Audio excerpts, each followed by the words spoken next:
Hello and welcome to SimVenture Evolution, lesson 6 on the product. So we're going to have a look at the SimVenture product that you're currently manufacturing at the moment.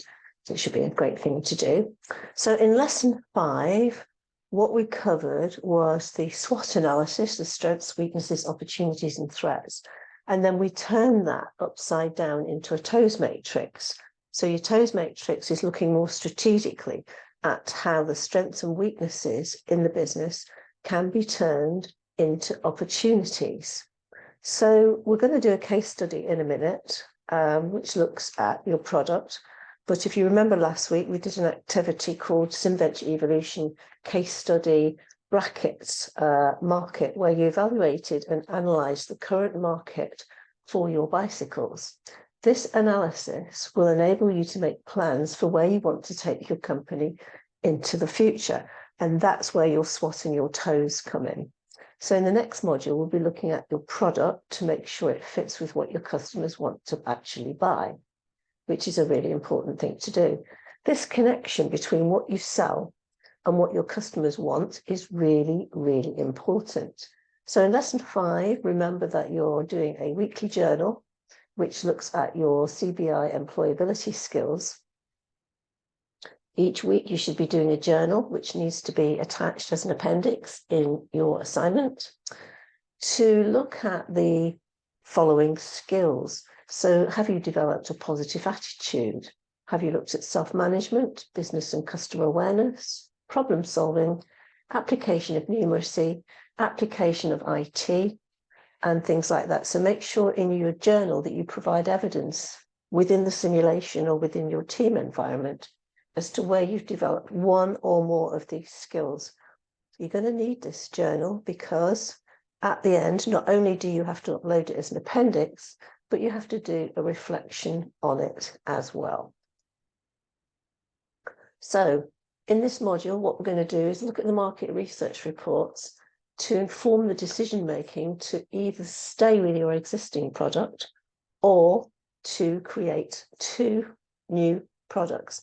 And this is entirely up to you. It's not my job to tell you what to do. Based on your SWOT analysis and your TOES analysis, and latterly what's going to come in here in your ANSOF matrix, this is where you will decide what it is you want to do, rather than have a random decision-making process.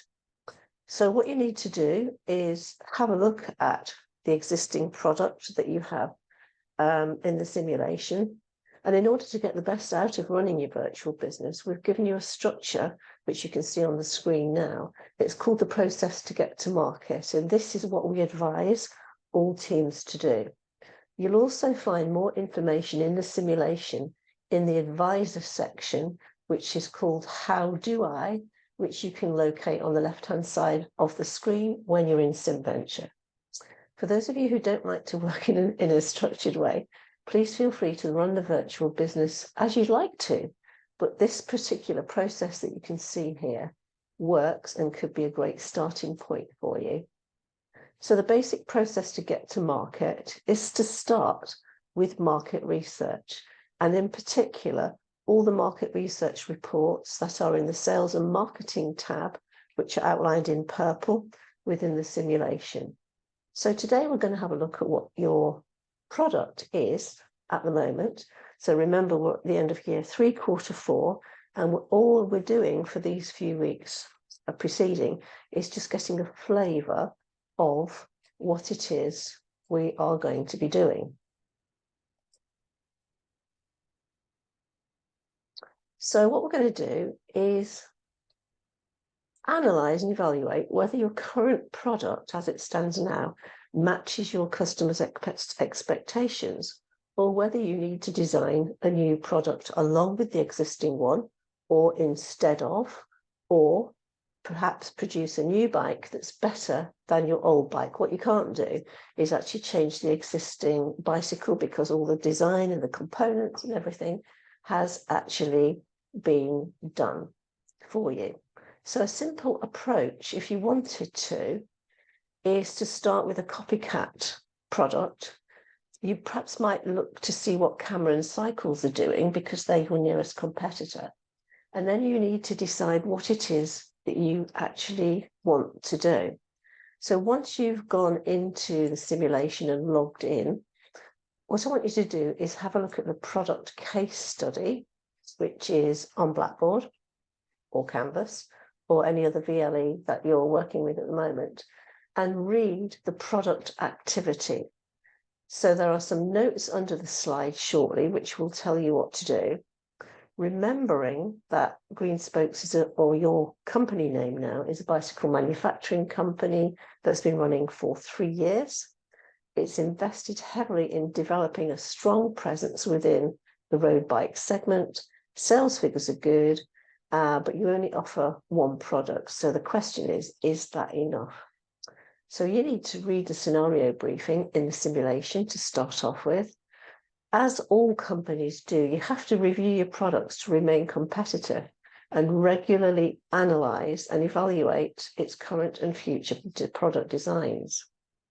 Part of this analysis will include customer feedback. So if you go into the purple tab, sales and marketing, market research and customer feedback reports, you will see what feedback customers are giving the company regarding its current products. So if you want to pause now and go off and have a look at that, that would be really good. So have a look at the attributes of your current product. These are your USPs, your unique selling points that are important to the target market. For example, speed, off-road, comfort, weight, and practicality. Also, look at the year that the research was done, because some of the research may have been done initially when the company was set up. And it may be that you need to do some fresh market research at the end of year 3, quarter 4.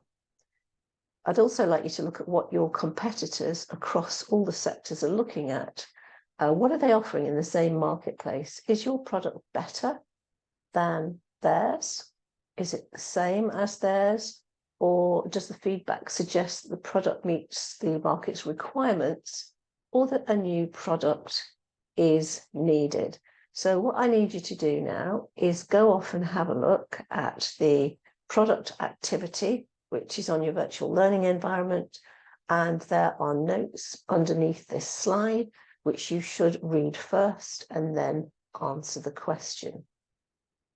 So you need to do a review in the purple section of the simulation, sales and marketing, market research, and customer feedback reports.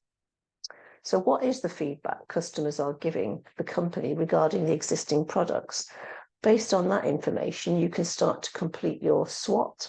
You can start turning that into your toes, which may give you opportunities for really having a look and seeing what it is you might want to do in the future.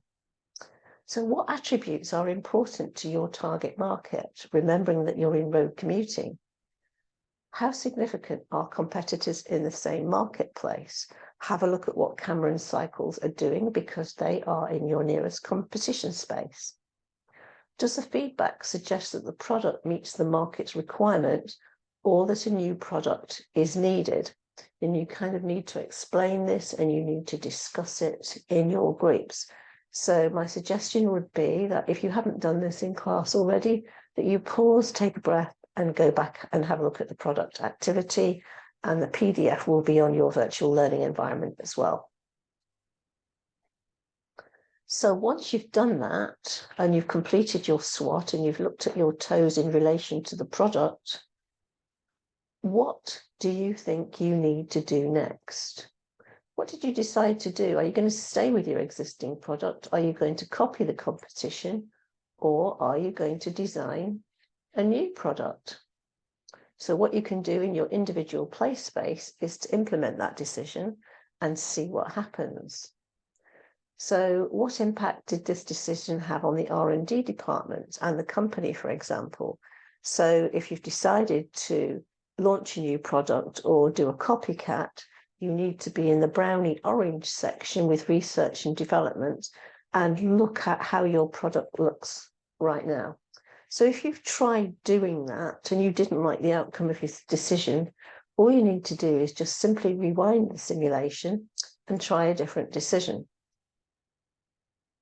So now we're going to move on to having done your toes your SWOT and then your toes, we're now going to think about how does that toes move into a strategy for continuing with the existing product or building a new product. So we're going to look today at the Ansoff matrix and the risk analysis. So here we are in the process to get to market tab. We're looking at product and we're creating new products. So we're slowly working around the process to get to market. So we've given you this structure because it works. You obviously still, like I said before, you can do your own thing if you like to. So here we are with the Ansoff matrix. You can try other strategic models if you'd like to. That's absolutely not a problem at all. But for the assignment, if you have a look at the question, it does refer specifically to the Ansoff matrix and the team decision on this. And we are expecting you to use the Ansoff matrix. And if you want to, as an addition, compare and contrast to a different model if you'd like to. The Ansoff matrix helps in forecasting potential risk, and it allows you as a team to calculate the potential risk before moving from one quadrant of the matrix to another. So this is the one for Apple, for example. This is just an example. We're just going to go on to have a look at what you choose to do. So for your group, for your team, you need to decide what it is you're going to do. So are you going to go for market penetration? This is generally the starting point for most organizations. They're just starting to revise their strategic direction. It is the most obvious strategic direction for a company because it tries to gain market share by building on its existing markets with its existing product range. So you don't have to build any new products at this point in time. Since it builds on the organization's existing capabilities, SWOT, it doesn't require the company to venture into unexplored markets and products. As a result, it provides a lower amount of risk because essentially the organization's scope remains unchanged. Despite this being a relatively safe approach, it actually faces several potential concerns. The first one is retaliation from competitors, Cameron Cycles. Increasing existing market share by focusing on market penetration will likely increase rivalry within the industry. Is that necessarily a good thing or a bad thing? Your decision. With competition getting fiercer on the same range of products, problematic situations such as price wars or expensive marketing campaigns can arise. So that's something the team need to consider. This is likely to increase the cost and efforts for penetrating the market. Remember those great three words, cost, time, and resources. In most cases of market penetration, only the companies that possess a clear competitive advantage are able to grow their market share. So that's something you guys need to think about. Usually the competitive advantage being imitable when facing fierce competition, actually it might be easier altogether to acquire most of the struggling competitors and consolidate them all within one company. That way, you can move rapidly towards gaining the largest market share in your industry. So you might want to try and compete against all the other bike companies and just suck them all up into the one company that you can control. However, another risk is the economic constraints. Sometimes it's simply not the right time to focus all your marketing efforts on penetrating an existing market. If the market is bearish, i.e., the market is experiencing a downturn and severe decline in stock prices, then it's better to technically play dead. So instead of spending resources on penetrating the market, it can be more beneficial to diversify the organization's scope. When this happens, you would be moving from quadrant A to any of the other quadrants, B, C, or D. So we'd be moving from market penetration to either product development, market development, or diversification. So there are also legal constraints, and think pastel here.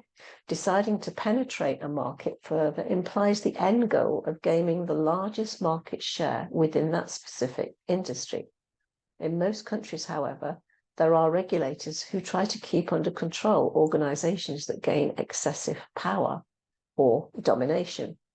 Most constraints try to delimit and restrain mergers or acquisitions that can greatly increase an organization's power. However, for the purposes of the simulation, this is a pastel arrangement that we can't actually change within the simulation. So just bear that in mind.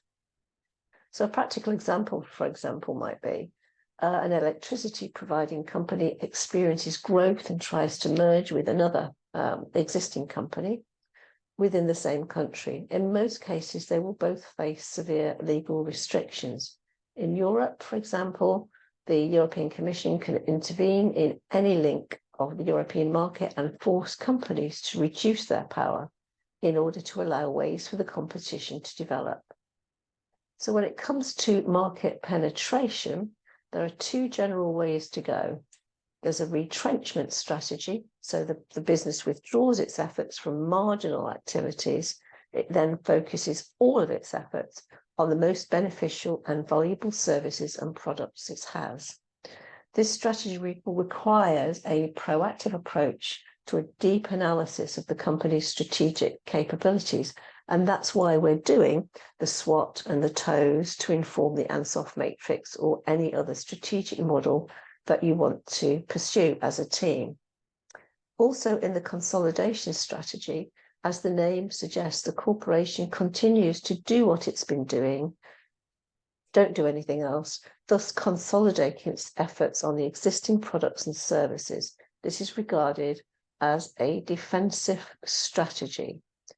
So there we are. We've got retaliation from competitors, economic constraints, finance issues, sales and marketing problems, production issues, organization, and R&D are all included in the market penetration strategy. So what we might want to do is think about, I'm just going to go back a slide. You can see here that there is a green dot. So market penetration is the lowest risk. So when you consider your attitude to risk, consider that. Your product development strategies are yellow. Your market development strategies are yellow, and the diversification is red. So your product development and market development are riskier than market penetration, but diversification is certainly very much more risky than before. So let's have a look at product development now. This is where the organization, your company, will deliver either new products or modified products. So it may be that you take your Street Start Mark 1 product and reinvent it as a product 2 with modified USPs. So you're going to do that in the existing marketplace. So not much has changed. Your marketplace has stayed the same, but you may want to design a new product. In marketing, this is also referred to as product line extension. Usually, it involves higher risk because it contains varying degrees of diversification. So, when creating new products, some companies use the same core technology. So when you look at your product design for your existing product and you want to do a new product design based on the old one, this is the time for improving technology within the second bike. So what this does is lower the risk arising from developing completely new technologies, because if the first product works, why would you want to completely redesign it unless you're going into a completely different marketplace? So some of the possible risks of that, it involves varying degrees of diversification. So when developing new products, organizations end up diversifying not only the technologies needed for supporting the product development, but also in new research facilities, tools, employees, and so on. So it's quite a big step when you decide to do product development, it has lots of implications across a lot of different business areas. So simply stated, if a firm diversifies its product line, it also needs to diversify throughout the components that help in producing that line. So there's another issue as well, time, cost, and resources. So in terms of new strategic capabilities, most of the time, new product development requires heavy investment in new technologies. Not in every case can a company use the existing technologies, although within SimVenture Evolution, I can probably say with a lot of confidence that you can. Interestingly, there's some project management risks, so it goes without saying that when delving into unknown domains, delays and increased costs could be anticipated. So that's a quick overview of the product development. What you do need to do is have a look in the R&D department here. Sorry. Look in the R&D department, which is the orange section in the bottom left-hand side of the simulation. Look at what your existing product is, what it does. Have a look at the market research, have a look at customer feedback, look at what competitors are doing, and then decide, am I going to stay with market penetration, or am I going to move to the right over here and look at product development? Oh, this also is where I'm expecting you to have a critical discussion between team members in terms of, I need a discussion for question 2 on all of these areas, how you came to that decision, who agreed with whom, and what the final decision was, what you tried out, and how that went through. So that's fairly plain, simple settings there. You may decide, therefore, to move down to market development strategies. That provides an alternative way to risky and expensive product development strategies. So it works by offering the organization's existing products and services in completely new markets. So this is something else to consider.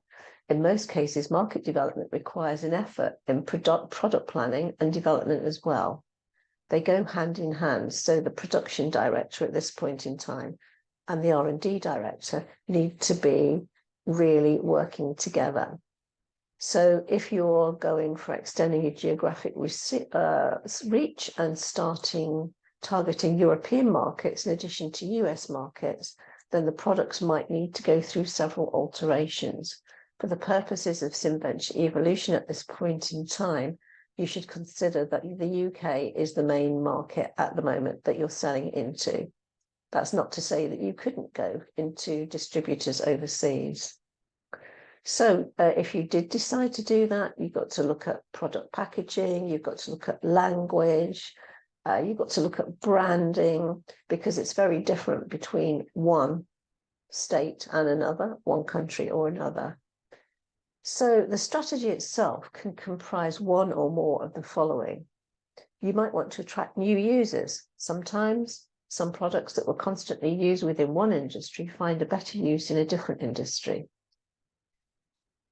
So the other thing is new geographies. We've talked about that a little bit. At the moment, I would suggest you don't do that within SimVenture Evolution, because I think the risk is probably too high, but feel free to completely ignore me. I don't mind. So the problems and risks mentioned in the product development quadrant of the Ansoff matrix can arise in a market development strategy as well. Several business planning tools can help you analyze the market before entering into it. Two of the most common tools used for this environment is the Pestel analysis and Porter's 5 forces. However, it's difficult to predict the exact resources needed and the outputs when creating a new product. Similarly, when marketing existing products in a new market, market developers might lack the required knowledge and skills for making necessary progress within that market with unfamiliar users, i.e. target markets. And the coordination management of those different activities becomes difficult because of the need to supply new users, geographies, and segments. However, this falls mainly within the international market development domain, and you can choose whether to do that or not. I would highly recommend that you don't, but that is your decision as a team. Then we're going to look at the final one, which is diversification, which is classified high risk here. Diversification is by far the riskiest strategic option of the Ansoff matrix.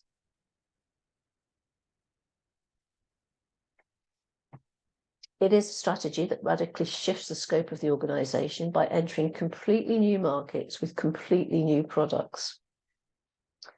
So surely diversification exists in almost every quadrant of the Ansoff matrix, even when entering new markets or when creating new products. An organization goes through some type of diversification. However, the Ansoff matrix clearly helps to visualize the extent to which a company has to diversify when moving away from its existing products and services.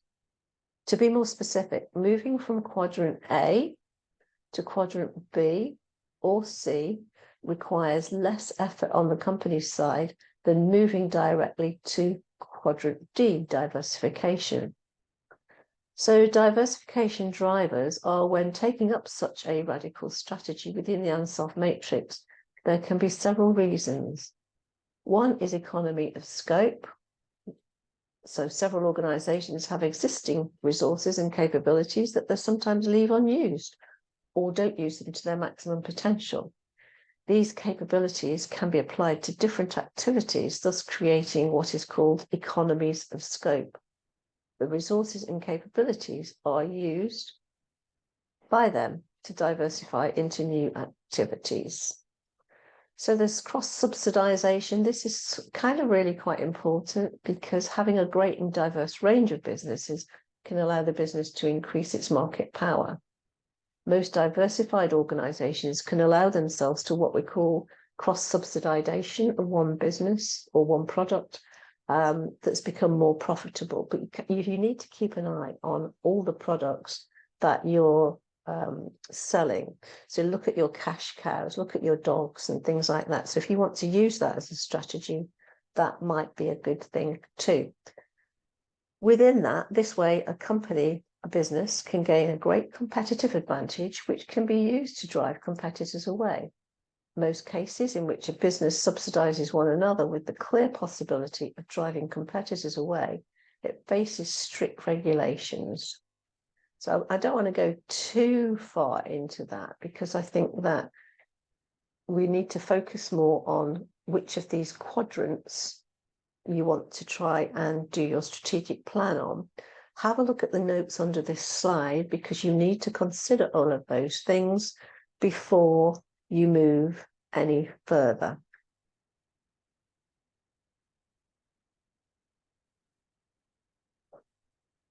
So one of the models we're going to look at related to the Ansoff matrix is the risk to your company. You could use this risk analysis tool if you want to. And what we're looking at is when you move your Ansoff matrix strategies into this risk analysis model, you're looking at how risky it is for your company or for you as individuals to manage that risk and how comfortable you are with risk. This is a risk analysis model for event risk management. I'd like you to base yours on either your own personal attitude to risk, or bring the Ansoff matrix into this and analyze how likely it is for the risks that we talked about in previous slides to actually happen. Is it low, i.e. green? Is it moderate, yellow?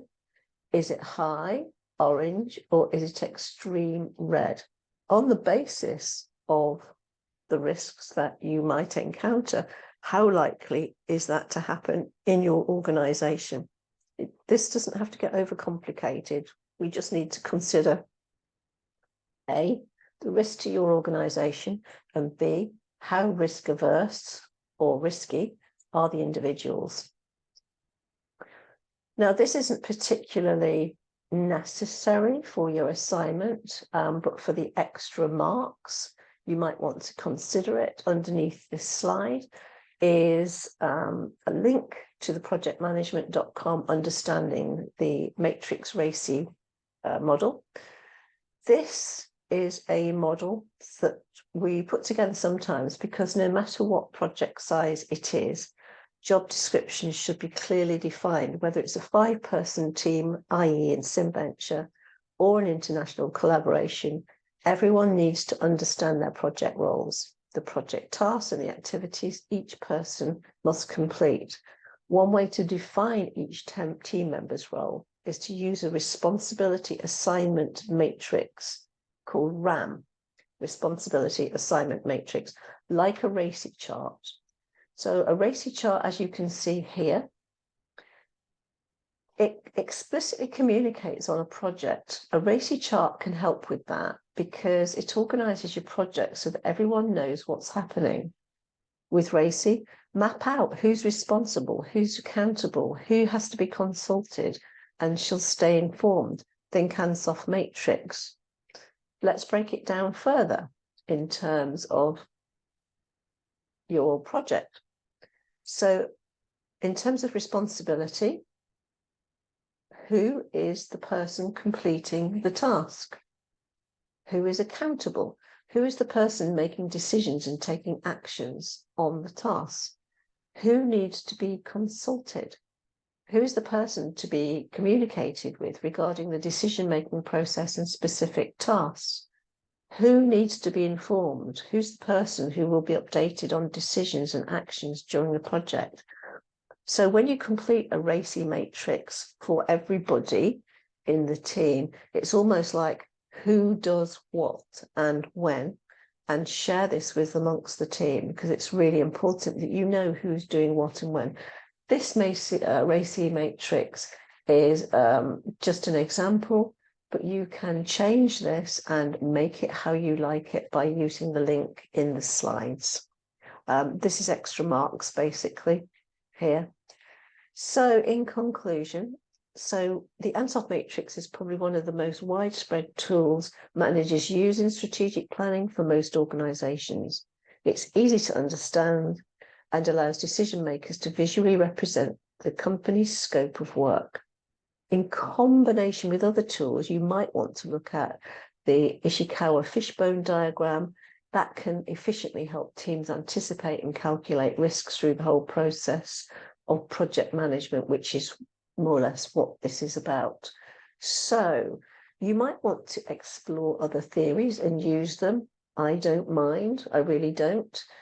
You can compare and contrast strategies if you'd like to, but the basis of the question for your assignment is about the Ansoff matrix. So whatever decisions you come up with, you have to present an Ansoff matrix.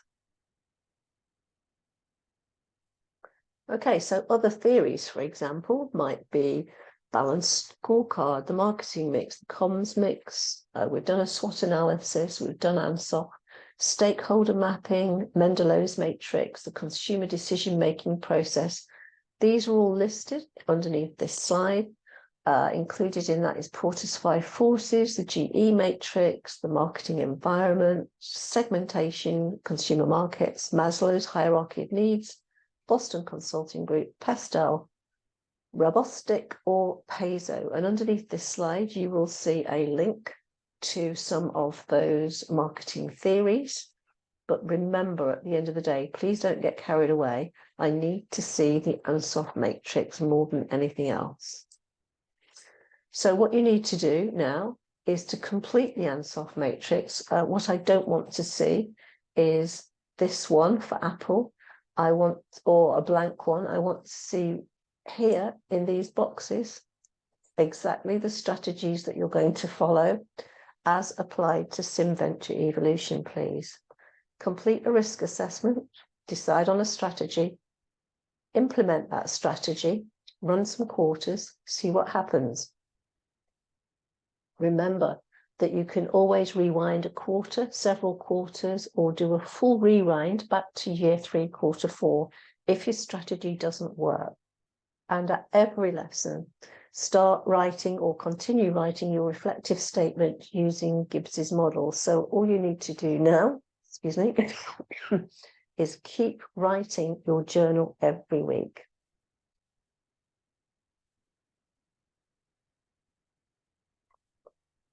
So as we come to the end of this session, please do your journal and comment on what employability skills you have acquired or developed today, looking at all the models used, thinking about teamwork, thinking about your positive attitude. Sometimes this simulation is going to get really frustrating for you, and sometimes it's going to go, yeah, and you'll be top of the leaderboard. So if, for example, let's take business and customer awareness. What have you understood today of the key drivers for business success and the need to provide customer satisfaction? Well, that's all going to revolve, isn't it, around producing the right product at the right time, in the right place, at the right price. So there you've got your 4 Ps already. So I want you to provide an example every time you do your journal in terms of A, which employability skill or skills have you learnt today? And B, give me some evidence from either the models that we've been using or from the simulation itself. So, and finally, nearly finally, keep your lesson journal, as you will need to include it in the assessment. This says you may need it, but you do need to. The journal can be used in your own documentation, kept in the cloud for easy access. Don't forget also that you do need to hold a shared file for the entire team where you can upload your work for people to share. Now, whilst this is not a group assignment, the group will have similar information for your individual report. You can enhance the models, you can enhance the SWOT, you can comment and have a further critical discussion. You can do more in terms of theories and comparing and contrasting. That's if you want the higher end of the marks. Yes, in terms of similarity index, I'm going to see similar work from you. But remember that I mark all the groups' assessments at the same time, so I can see who's done more and who hasn't. But that's entirely your decision, depending on the mark you want to get. So, in summary, today we've looked at existing and new product development, looked at the strategies for developing the market using existing and or new products, and your reflective journals, looking at the employability skills that you have developed or acquired during this session. So please do go back to the assignment. Certainly for question 1, I will be looking specifically for a SWOT and a TOES and any other models that you've used as analysis tools. In terms of referencing SimVenture, whenever you do, it's brackets, SimVenture brackets 2024. Please do come and ask me or drop me a line if you've got any questions or queries, because it's really helpful for me to know where you are in the big scheme of things. So lots to do this week. Good luck, everybody.